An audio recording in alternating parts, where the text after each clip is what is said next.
আওয়ামী লীগ সাধারণ সম্পাদক ওবায়দুল কাদেরের বাইপাস সার্জারি সম্পন্ন হয়েছে। মাউন্ট এলিজাবেথ হাসপাতালে স্থানীয় সময় সকাল 10:30 থেকে 2:30 পর্যন্ত অস্ত্রোপচার চলে। বাইপাস সার্জারির পর ওবায়দুল কাদেরকে পোস্ট অপারেটিভ কেয়ারে রাখা হয়েছে। আগামী 48 ঘন্টা তার শারীরিক অবস্থা পর্যবেক্ষণ করা হবে বলে জানিয়েছেন ওবায়দুল কাদেরের চিকিৎসা সমন্বয়ক, বঙ্গবন্ধু শেখ মুজিব মেডিকেল বিশ্ববিদ্যালয় হাসপাতালের চিকিৎসক ডাক্তার আবু নাসর রিজভী। তিনি জানান, সেতুমন্ত্রীর অস্ত্রোপচার করেন মাউন্ট এলিজাবেথ হাসপাতালের হৃদরোগ বিশেষজ্ঞ ডাক্তার ফিলিপকো। সড়ক মন্ত্রী বাংলাদেশ আওয়ামী লীগের জেনারেল সেক্রেটারি ওবায়দুল কাদের সাহেবের অপারেশন 10টার সময় শুরু হয়েছিল, দুপুর 2:30টার দিকে শেষ হয়েছে। 5টার দিকে আমি ডাক্তারদের সাথে কথা বলেছি এবং তাকে এখন নিবিড় পর্যবেক্ষণ আইসিইউতে রাখা হয়েছে। 48 ঘন্টা অবজারভেশনে রাখা হবে।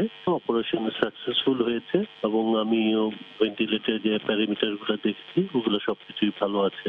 ওইটা তার শারীরিক অবস্থা, তার অবস্থান বলে দিবে যে ওনাকে কি আরো হয়তো অনেক সময় 2 দিন আইসিইউতে বেশি রাখতে হয়, অথবা এইচডিইউতে নিতে হয়, অথবা ক্যাবিনে নিয়ে যেতে পারে।